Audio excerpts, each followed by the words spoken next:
মুসলমান শব্দ অর্থ হলো আত্মসমর্পণকারী।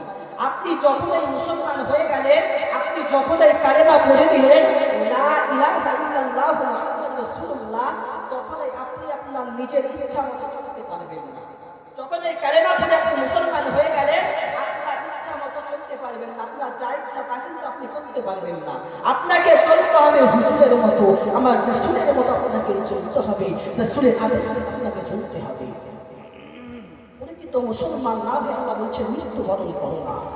ছোট্ট একটি উদাহরণ, এক খ্রিস্টান যদি এখন মুসলমান হয়, কালেমা বললো লা ইলাহা ইল্লাল্লাহ মুহাম্মাদুর রাসূলুল্লাহ বললো, করার পরে আগে যেই মতো চলতো, আগে যেই মতো খেত, সেই মতো সে চলে, তাকে কি আমরা মুসলমান বলবো?